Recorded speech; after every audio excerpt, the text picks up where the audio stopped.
broadcast from its time. Reverend Nathaniel W. Here's Reverend Martin. All right, thank you, Dr. Blackwell. And let me say Hotep, Habarigani, and let me also say good morning, good afternoon, and good evening, but certainly never good night and never ever goodbye. My name is the Reverend Nathaniel Wayne Martin. I'm the pastor of the New Life Institutional Baptist Church here in the city of Los Angeles, and I'd like to welcome you. And the broadcast or this offering that you are viewing is a social justice offering. It's a presentation that we call It's Time. Time and social justice are certainly broad subjects, as our teachers have sought to inform us and teach us down through the years.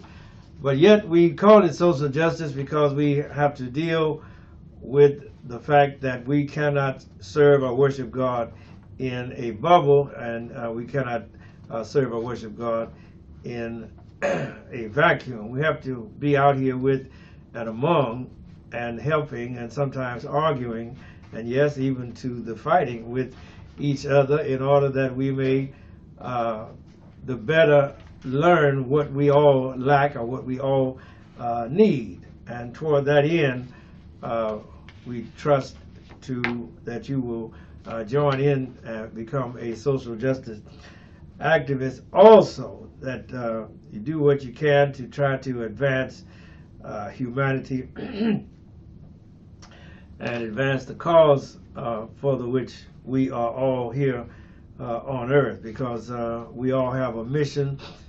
That's one thing that the ancient Egyptians taught the Greeks, who have passed it down through the Romans to you and I. And we have a mission and a purpose in life, a reason for living. We're not just here to go through the motion. No, we're here to make a contribution, positive or negative. I trust we all will make a positive contribution that will be beneficial. All right, now, in the social justice arena, we have to focus in always on the environmental impact that we are having on the world, and that the world is having upon us. As black people, we have been historically placed in the less desirable geographical locations of any city, state, county, or country. And so we have had to fight our way to be regarded above all from 3/5 of a human to even being declared a human or a person, a person with feelings. Too long in the medical profession, they taught that black people didn't have feelings. Lord, where did they get that? But that is, of course, a story for another day. I'm going to deal with the fact that the environment has played havoc with our health, and it has affected us in direct and indirect ways. Some of you remember the Exide Battery Company. Well, those Exide batteries were always in the black neighborhoods, and so that's where all of that acid and all of those byproducts from the production of batteries were just poured out upon the ground, and the ground got contaminated. And some 20 years ago, they began to spend a great deal of money to clean up those sites. But by that time, generations of black people had grown up in those areas.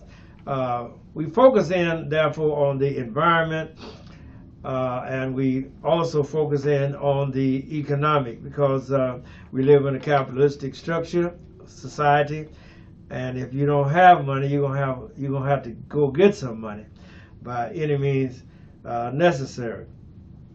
And so in a capitalistic society where the economic disparities, according to the economists, are 400 times, in other words, the top CEO makes 400 times the salary of his workers, then you can see that there is a lot of room for injustice, inequity, and inequality, and that it is rampant in our society. All right.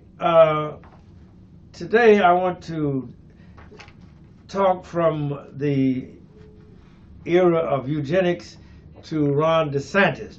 Yes, from eugenics to Ron DeSantis. The pseudoscience of eugenics was promoted and was mainstream in our colleges and universities in the early 20th century. Actually, a man named Dr. Francis Galton is responsible for coining the phrase eugenics. And according to Mr. Galton, eugenics was the study of heredity to improve the genetic stock of the human race. Galton believed that society ought to encourage the breeding of those who had great talent. You can see where this is going. Now, this philosophy was later devolved, instead of evolved, into the more sinister forced sterilization or involuntary sterilizations of people. If some of you remember that Fannie Lou Hamer found out that she had given what they call a Mississippi appendectomy. In other words, she went in there for a cold, but they removed her ovaries without her permission. That's involuntary sterilization. And it just didn't happen to Fannie Lou Hamer. It happened to thousands of people, especially black people. Okay, the regime in the U.S. was to allow castration, hysterectomies, vasectomies, etc., to prevent other people deemed unfit from reproducing. This included prisoners, prostitutes, inmates in institutions, and people regarded as feeble-minded. Now, that feeble-minded category encompasses a great deal of people, according to those who were the administrators of this eugenics movement. All right, that included loose, what society termed loose, promiscuous, truant, and was the driving tenet of the Race Betterment Foundation, founded by Dr. John Harvey Kellogg. Yes, Kellogg's of Battle Creek, Michigan, the cornflakes man.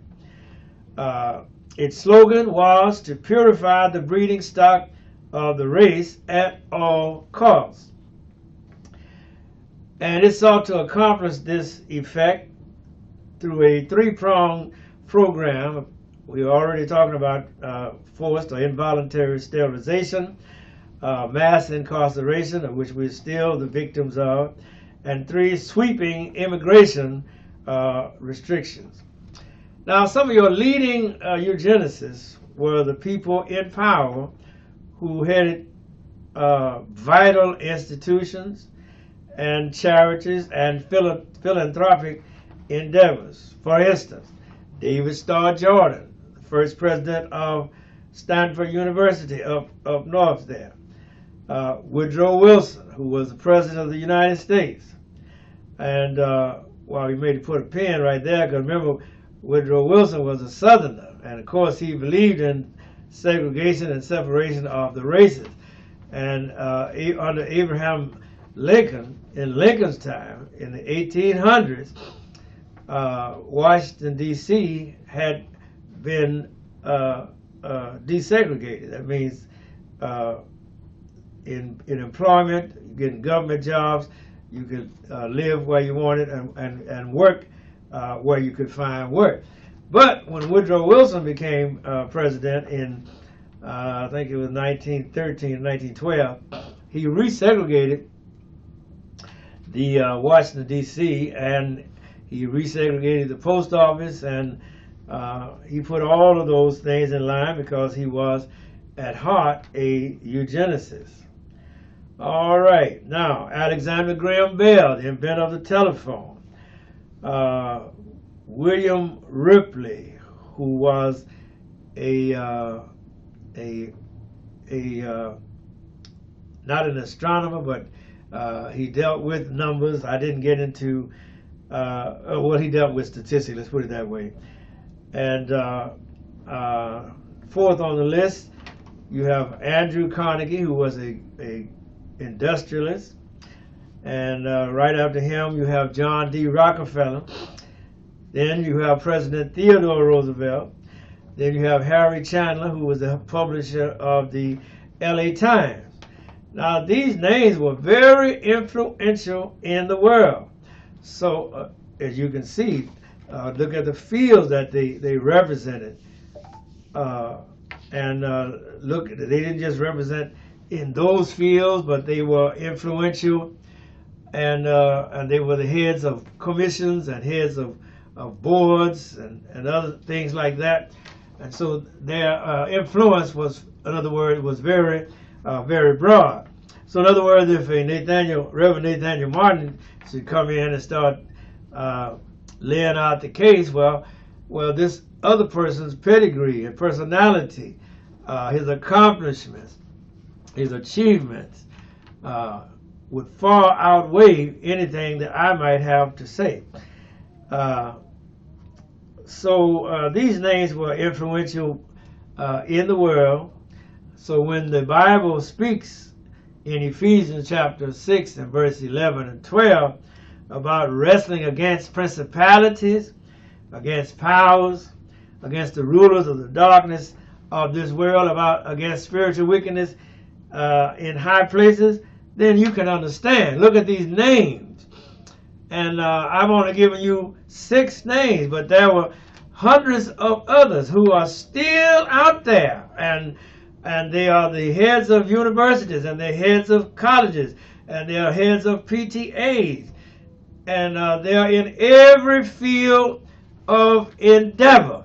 And if they hold these eugenicists and hereditary thoughts or philosophies, then you can understand why the world is in the shape that it's in.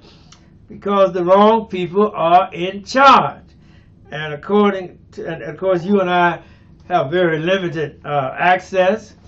We have, since the invention of the computer chip and the semiconductor, we're now able to at least get on camera or get behind a microphone and try to push back against this spiritual wickedness in high places. But in every generation, you need to understand that these forces have not been conquered. And so doing, you need to understand the depth and the breadth and the width of the deception, because basically we're being lied to at all times. I was just listening to a speech by Kamala Harris, Vice President Kamala Harris, to give her due, that she delivered down there in Jacksonville, Florida, because of the atrocious way that the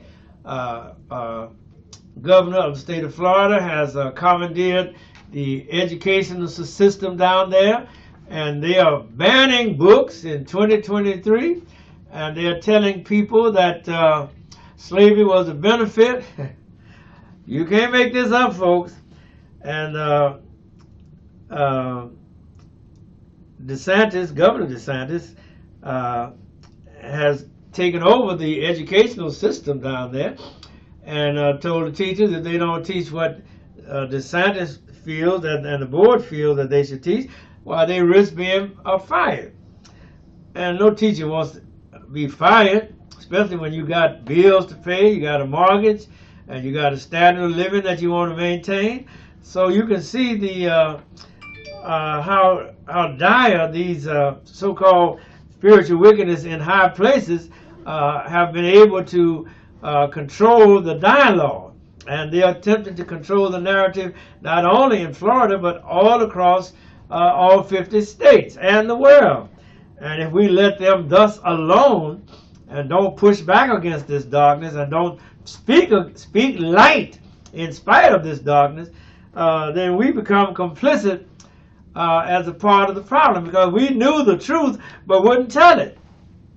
even though we're going to get shamed and get humiliated and get slandered and reviled and ridiculed, and all of that is coming our way.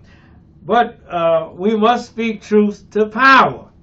And believe me, that's a lot of power. When you got to publish a newspaper, and you're the publisher of a newspaper, as Harry Chandler was, when you are the president of a top name university, as the president of Stanford University was, and I'm not even scratching the surface of how far this eugenicist movement went. While eugenics was taught at Harvard and at Yale and at Princeton and at all of the top name universities. They taught this doctrine, this pseudoscience, that some people are not as valuable as other people, and therefore they should be zeroed out. And that is what the white supremacists have prided themselves on, that they're going to zero out the non-white people of the United States and of the world. Now, these forces have not been conquered, let me put it that way, and in every generation they renew the fight under some other subterfuge. Ron DeSantis is not new. What makes him dangerous is that he is a Yale history major. You hear me? When a Yale history major says that slavery was beneficial to the slave, he has more credibility than Reverend Nathaniel Martin said that slavery was wrong and it was not a benefit to the slave. And when Ron DeSantis can quote John C. Calhoun, who was a very prominent politician and slaveholder during the time of slavery, then he gains more credence than I do, speaking in the dark. And so that is why we have to be so vigorous and continue to speak truth to power, speak out against this darkness, speak out against this spiritual wickedness in high places, because if you don't speak out, they're going to take over. And as Jesus said to the disciples, to the crowd, the Pharisees that came in his day and told him to tell his disciples to hush, he said, if these hush their voice, the rocks would immediately cry out. I don't want no rocks crying out over me. Now, DeSantis has an enhanced political platform that allows him to dispense his views around the world 24/7, and we do our best to try to make it in here on every Friday to try to dispense some type of knowledge and understanding for the people to become aware of, although it looks like we're preaching to the choir most of the time, but we still got to speak out against this doctrine, which is why we celebrate KTYM News Media, because at least somebody is speaking out and trying to shine a light in this darkness, rather than just let the darkness take over. Remember what the writer in the first chapter of John said, the light shineth in darkness. You got to shine your light. It's not in vain that somebody wrote way back yonder, this little light of mine, I'm going to let it shine. And we may be only on Miracle Production, KTYM Media, but it's a little light, but you got to let it shine. You got to keep this station on the air. You got to subscribe, and you got to like it, and you got to send a link to other friends of yours. Get them to likewise share the link and pick up on what we are attempting to broadcast, because this darkness is fast encroaching, and someone, as the Bible says, or as Jesus said, must always shine a light. Jesus told his disciples, "Ye are the light of the world." And so no matter what it takes, no matter how the road may get rough, or the embarrassment that one may have to be subjected to or endure, the truth must be held up as the light. And so these inferior lights will not take over. No lie can live forever, but if they keep telling that lie and nobody tells the truth or opposes that lie, then that lie becomes the truth. And please, sir, I don't want this kind of confusion on my epitaph. All right. Now, as I said, Governor DeSantis has a major in history from Yale University. He's the governor of the state of Florida. He has drawn to himself power over the educational system. And remember, education is one of the key things in the universe. Because if you teach a person something, 9 times out of 10, they're going to govern their lives by it, and they're going to govern their standards, develop standards based upon that truth. And that's why education is so important. That's why they made it an imperative that in the 13 colonies and in the latter days of the United States, that it was a crime to teach a slave how to read. Because why? Because once you learn how to read, then the whole world opens up as a vista, and you can start to push back against the falsehood and the ignorance and the lies and the propaganda that permeates much of the culture. Let me keep on now. Now the powers, the spiritual wickedness in high places, are whitewashing black history. Yeah, they are whitewashing black history. They not only, some say that slavery didn't occur, but you got, like I said, you got others that are now teaching that slavery was not bad. And you can read the speech given by John C. Calhoun way back yonder, where he talked about in the Congress of the United States, because he was a member of the Congress, the blessings of slavery and the blessings and the benefits that slavery brought to the slave, and the blessings that slavery brought to the slave owners or the slaveocracy. And so with that type of parallel debate, rival truths out there, you and I are going to have to stay on our toes and stay vigilant. All right. As I said, John C. Calhoun gave a speech in Congress to that very effect.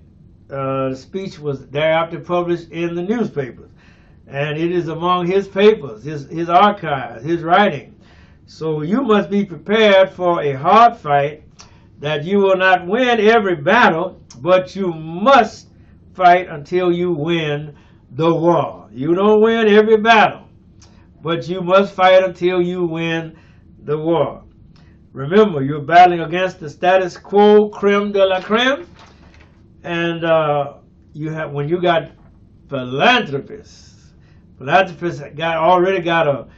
other words, the philanthropists have already made their money, and now they got so much money they want to give it away. But they don't just give it away benignly. They give it away to institutions that they control. That's what makes the Federalist Society so dangerous, because those billionaires have made money by hook or crook on Wall Street, and now they are buying institutions, buying charities, buying and co-opting politicians, so that their vision of the world is constantly disseminated, and it is constantly out there in 24/7.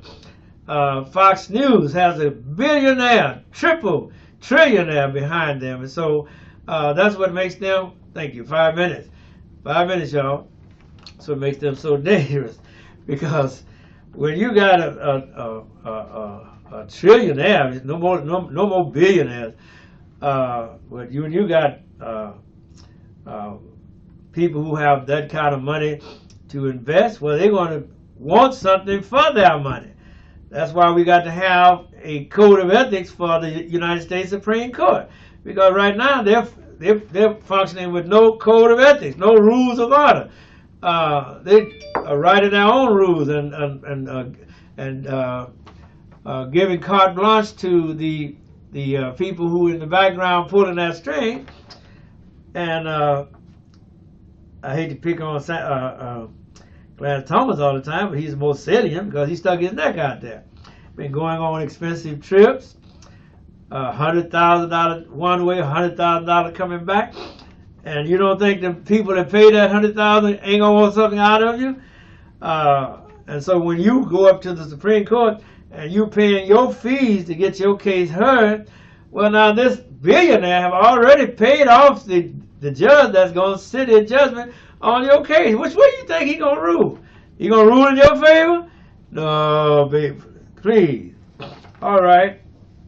So when you got presidents of colleges and universities and presidents of the United States of America, the forces that array against the church, the saints are formidable. That's what you have. That's what Paul said. That's why he said, put on the whole armor of God that you may be able to stand against the wiles of the devil. Having done all to stand. Stand therefore, having your loins girded about with truth, having on the shield of faith and the helmet of salvation, and the breastplate of righteousness, your feet shod with the preparation of the gospel of peace.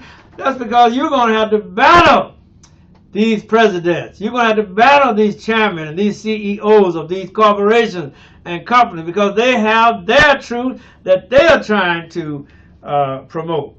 And if you don't understand that, in other words, Facebook is now a Meta, and they control the flow of truth. Then you got all the other social medias, whether it's Twitter, or Instagram, or TikTok, or any of these others. You've got so many of them, I don't even know all of them.